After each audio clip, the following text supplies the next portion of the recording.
नहमदुहु व नुसल्ली अला रसूलिहिल करीम अम्मा बाद फ़अऊज़ु बिल्लाहिस समीइल अलीम मिनश शैतानिर रजीम मिन हमज़िही व नफ़ख़िही व नफ़सिही बिस्मिल्लाहिर रहमानिर रहीम वमा उमिरू इल्ला लियअबुदुल्लाह मुख़लिसीन लहुद्दीन। मेरे प्यारे भाइयों, अल्लाह सुब्हानहु व तआला सूरतुल बय्यिना में फ़रमाते हैं, फरमाया नहीं वो हुक्म दिए गए ये कि अल्लाह की इबादत करें इखलास के साथ। मेरे प्यारे भाइयों, ये इखलास बहुत बड़ी नेमत है जिसकी बदौलत इंसान कोई अदना सा नेकी का काम करता है और अल्लाह इखलास को देखते हुए उस बंदे को पहाड़ों जैसा सवाब अता कर देता है। और अगर यही इखलास नेकी करने वाले इंसान के अंदर से निकल जाए ना, तो मेरे प्यारे भाइयों, उसके नेक अमाल किए हुए अल्लाह बर्बाद कर देता है। ये इखलास इतनी अजीम चीज़ है। अगर नेकी करने वाला बंदा, तहज्जुद पढ़ने वाला बंदा, कोई भी नेकी का काम करने वाला बंदा ना, अगर इखलास है तो उसकी नेकी है। अगर इखलास उसमें से निकल गया ना, तो मेरे प्यारे भाइयों, ये किए हुए अमाल अल्लाह बर्बाद कर देता है। और हाफ़िज़ इब्न कसीर रहमहुल्लाह ने सैयदना उबादा बिन सामित रज़ी अल्लाह अन्हु से एक रवायत नकल की है। इनके पास एक बंदा आया, कहता सैयदना उबादा बिन सामित रज़ी अल्लाह अन्हु से कहने लगा, कहता है मैं नमाज इस वजह से पढ़ता हूँ कि अल्लाह सुब्हानहु व तआला ने नमाज़ पढ़ने का हुक्म दिया है, और दूसरी वजह यह है कि मैं नमाज इस वजह से पढ़ता हूँ ताकि लोग मुझे अच्छा गुमान करें, अच्छा लोग सोचें मुझे।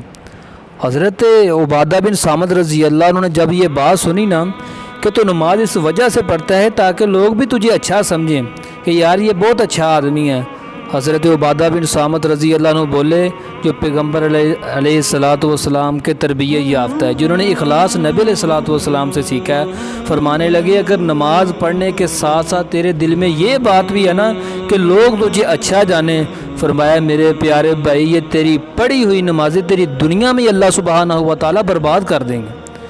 मेरे प्यारे भाइयों, ये कितनी तंबीह वाली बात है। फरमाया अगर दिल में ये बात है ना नमाज़ पढ़ने के बाद कि लोग भी मुझे अच्छा ख्याल करें, फरमाया तेरी पढ़ी नमाज़ें, तेरी की हुई इबादत अल्लाह ज़ाया कर देगा।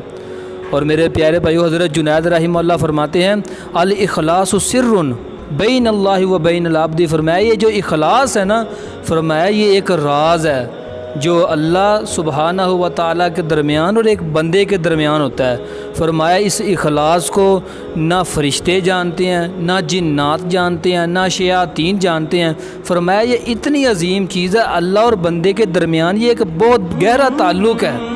और नबी अलैहिस्सलातु वस्सलाम ने फरमाया इन्नल्लाह ला यंजुरु इला सुवरिकुम व अमवालिकुम।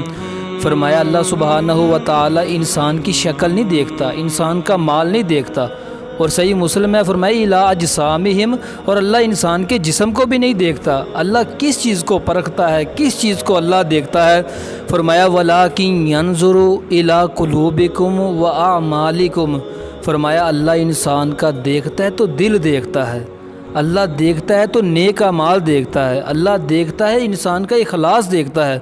और मेरे प्यारे भाइयों, अगर आप सूरह यूनुस का मुताला करें ना, और मुशरिकीन का अल्लाह सुब्हानहु व तआला तज़किरा कर रहे हैं, जब वो कश्ती समुंदर में सफ़र करते ना, अगर कश्ती समुंदर में फंस जाती, लहरें आती, पानी का अज़ाब आता, या कोई भी सूरत इस तरह की पैदा होती ना, वो मुशरिकीन अल्लाह सुब्हानहु व तआला को इखलास के साथ पुकार दे।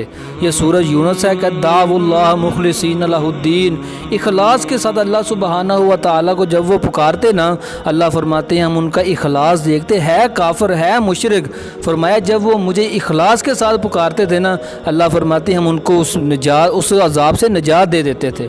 मेरे प्यारे भाइयों, अगर मुशरिक बंदा, काफिर बंदा इखलास के साथ अल्लाह सुब्हानहु व तआला को पुकारे, अल्लाह उसकी पुकार सुन ले, तो जो बंदा मुवाहिद हो अल्लाह उसकी पुकार क्यों नहीं सुनेगा?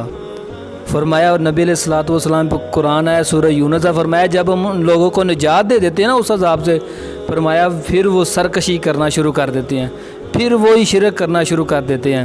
اور میرے پیارے بھائیوں، نبی علیہ الصلوۃ والسلام، یہ اخلاص کتنی عظیم چیز ہے۔ غزوہ تبوک کے لیے نبی علیہ السلام نے رخت سفر باندھا، بڑا کٹھن معاملہ ہے، بڑے مشکل سفر ہیں۔ نبی علیہ الصلوۃ والسلام کے صحابہ تشریف فرمائے، منافقین آئے پیغمبر علیہ السلام کے پاس، کہتے اللہ کے نبی علیہ الصلوۃ والسلام فصلیں پک گئی ہیں، اس وقت جہاد کے لیے ہم نہیں جا سکتے۔ کچھ منافقین آئے، کہتے اللہ کے رسول گرمی کا موسم ہے، پھر جہاد کر لیں گے۔ ان کا نفاق واضح ہو رہا تھا۔ نبی علیہ الصلوۃ والسلام خود جہاد پہ چلے گئے، مگر کچھ صحابہ، کچھ لوگ ایسے تھے جو مدینہ طیبہ میں ٹھہر گئے۔ کیوں ٹھہرے تھے وہ؟ ان کا کوئی شرعی عذر تھا۔ نبی علیہ الصلوۃ والسلام کو اللہ نے فتح سے ہمکنار کیا۔ نبی علیہ الصلوۃ والسلام جب مدینہ طیبہ میں واپس آئے نا، نبی علیہ السلام نے فرمایا صحابہ، یہ صحیح مسلم کتاب الامارہ، نبی علیہ السلام نے فرمایا صحابہ، کچھ خوش نصیب ایسے لوگ ہیں جو جہاد پر نہیں گئے، جو شرعی عذر کی بنا پر مدینہ میں ٹھہرے رہے ہیں۔ فرمایا ان کا اخلاص، ان کی محبت اسلام جہاد کے ساتھ اس طرح کی تھی۔ فرمایا یہ جو لوگ جہاد پر گئے ہیں نا اور جو نہیں جا سکے، فرمایا ان کا اخلاص اللہ نے دیکھا ہے، ان کی محبت جہاد کے ساتھ دیکھی ہے۔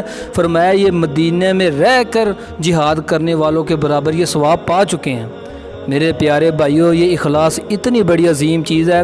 آپ کبھی تھوڑا سا ذرا سوچیں کہ ایک بندہ جہاد کے لیے گیا ہے، رخت سفر بند ہے، سفر کی مشکلات برداشت کی ہیں، اپنی جان ہتھیلی پر رکھ کے میدان قتال میں اتر گیا، اور ایک بندہ مدینے میں ویسے ہی ٹھہرا ہے، مگر اس کا دل یہ تھا کہ میں بھی جہاد کے اوپر جاؤں۔ اس کا دل یہ کہہ رہا تھا مجھے بھی اس میدان میں ضرور ہونا چاہیے۔ صرف اس بنا، اس اخلاص کی وجہ سے نبی علیہ السلام نے فرمایا وہ بھی پورا ثواب کے اندر شریک ہو گئے ہیں۔